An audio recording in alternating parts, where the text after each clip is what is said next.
Goeiedag geliefde disipel van Jesus en baie welkom by nog 'n episode van In Jesus Bybelstudie.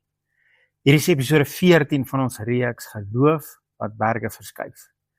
En ons baseer hierdie reeks op Markus 11 hier van vers 22 tot 24 waar Jesus vir sy disipels sê julle moet geloof in God hê.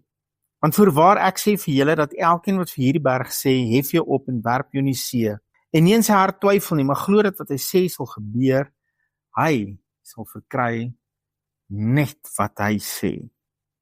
Jesus leer ons hier om nie vir God te vertel van hoe groot is ons berg nie, maar om vir ons berg te sê wie is ons God.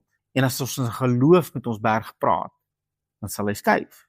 En dan verder gaan Jesus, net voordat hy gekruisig is, dan leer hy ons in Johannes 14 vers 12, voorwaar ek sê vir julle wie in my glo, die werke wat ek doen, sal hy ook doen.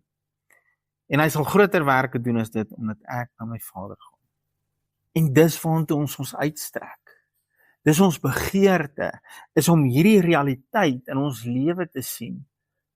Want Jesus leer ons ook in Markus 4 vers 20, dat hierdie saad, hierdie woord, hierdie verse, hierdie potensiaal om 'n 100voudige vrug in ons lewe op te lewe. En is nie God wat sê, partykeer wil hy en partykeer wil hy nie. Dis nie God wat sê, hierdie woord sal vir daai een werk, maar dit sal nie vir daai een werk nie. God sê in Markus 4 vir ons, sê Jesus vir ons, daai woord sal altyd werk, maar dit hang af hoe ons dit ontvang in ons harte. En ons is al deur hierdie, ons wil ons uitstrek, en ons wil sien hoe hierdie woord 'n werklikheid in ons lewe word. Waar ons ook vir blindes bid en hulle sien, waar ons vir dowes bid en hulle hoor, waar ons vir dooies bid en hulle staan op, waar ons vir kanker sê, man, gaan gooi jouself in die see, en daai persoon word volkome genees. Want God sê, daai mag is in ons woorde. Maar dan herinner die Heilige Gees my die laaste ruk aan iets, en ek wil dit graag met julle deel.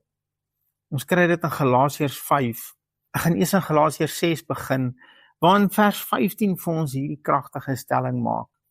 Die woord sê vir ons, want in Christus Jesus het nog die besnydenis, nog die onbesnedenheid enige krag, maar 'n nuwe skepsel. Toe hierdie kerk van Galasiërs was in hierdie penarie, want nadat Paulus by hulle was en vir hulle die evangelie van verlossing deur Jesus Christus gebring het, deur geloof in hom, het iemand anders gekom en gesê, ja, maar okay, nou dat julle gelowig is, moet julle ook laat besny, want dis wat die wet sê, en julle moet hierdie hele ding van die wet met julle nakom, sodat God met julle kan tevrede wees. En Paulus maak hierdie kragtige stelling. Maar ek wil jy moet onthou, dis nie net Paulus wat dit sê nie, dis opgeteken in God se woord, sodat hierdie woord kan krag in ons lewe lewer. Die woord van God sê, want in Christus, as ek en jy in Christus is, het nog die besnydenis, nog die onbesnydenheid enige krag, maar 'n nuwe skepsel. Dit vat my al die pad terug na die boom van kennis van goed en kwaad. Hy sê, nog die kennis van goed, nog die kennis van kwaad, het enige krag. Waar die krag is dat ek en jy 'n nuwe skepsel is. Waar die krag is dat my gees, jou gees, gewederbaar is deur die saad, deur die onverganklike saad van hierdie woord, en dat my gees en jou gees een is met God se gees. 1 Korintiërs 6 vers 17. En dit is waar die krag is. Waar ek en jy in Christus is, waar ons 'n nuwe skepsel is, 2 Korintiërs 5 vers 17. Waar ons 'n nuwe skepsel, daai nuwe skepsel, hy krag, want dis die gees van God wat nou deur hom werk. Dis omdat die gees van God een is met daai nuwe skepsel, met daai nuwe gees van jou, en daarin is die krag. Dis nie in wat ons doen of nie doen nie. En dit het glad niks te doen met 'n morele of 'n immorele lewe nie. Hierdie woord sê nie, ek en jy het nou lisensie om 'n immorele lewe te leef nie. Ek weet in elk geval nie, hoekom wil mense buiteegtelike verhoudings hê, hoekom wil hulle porn gaan kyk, hoekom wil hulle al hierdie sondige goed doen, hoekom soek hulle 'n lisensie vir sonde? Wanneer jy weet, die Heilige Gees, die volheid van die Godheid, leef in jou. Man, ek wil nie allerlei goed najag nie. Ek wil God se woord najag. Ek wil sy wil najag, want ek wil sien hoe dat hierdie woord 100voudige vrug in my lewe oplewer. En ek wil dit sien hoe dit in jou lewe 100voudige vrug oplewer. Waar ons sien hoe siekes gesond word, die een na die ander, hoe dat die koninkryk van God 'n werklikheid word in hierdie lewe van ons. Hy gaan aan in Galasiërs 5, net bietjie terug. Galasiërs 5 vers 6, en hierdie is wat die Here op my hart gelê het, wat ek graag eintlik met jou wil deel vir vandag. Hy sê, want in Christus Jesus het nog die besnydenis, nog die onbesnedenheid enige krag. Hier is dit weer. In Christus gaan dit nie oor wat jy het of nie het nie, of wat jy gedoen het of nie gedoen het nie. Dis nie waar die krag lê nie, of jy al die kennis van die goed en al die kennis van die kwaad het, dis nie waar die krag is nie. Of jy nou varkvleis of nie varkvleis eet nie, of jy 'n kersboom in jou huis het of nou nie 'n kersboom in jou huis het nie. Dit gaan nie daaroor nie. Die krag lê hierin, maar die geloof wat deur die liefde werk. Sjoe. Geliefde van Jesus, as ons die krag van God in ons lewens wil sien werk, moet ons eerstens geloof in hierdie woord hê, maar ons moet streef dat daai krag sal werk deur liefde. Dit moet gedryf word deur liefde. Alles wat Jesus gedoen het, as ons kyk na sy lewe, sy hele bediening, sy hele lewe hier op aarde, alles wat hy gedoen het, het hy gedoen omdat hy gedryf was deur liefde. En dan sê hy vir sy disippels, as julle my gesien het, het julle die Vader gesien. Hy sê, as julle na my kyk, in my bediening, en hoe ek alles gedoen het deur liefde, het julle die Vader gesien, want 1 Johannes 4 vers 8 en vers 16 sê vir ons, God is liefde. Alles wat Jesus gedoen het, het hy gedoen uit liefde.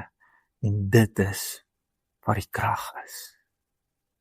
As ek en jy God se krag deur ons wil sien vloei, geliefde, die Gees van God is klaar in ons.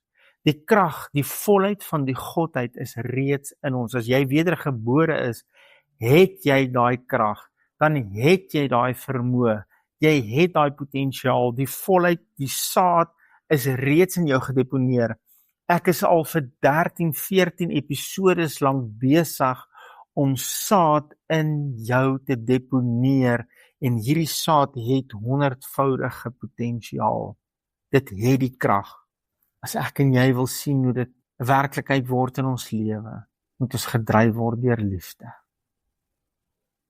Verder in Galasiërs dan sê, hier in vers 22 in hierdie selfe hoofstuk, dan sê die woord vir ons, die vrug van die Gees is liefde.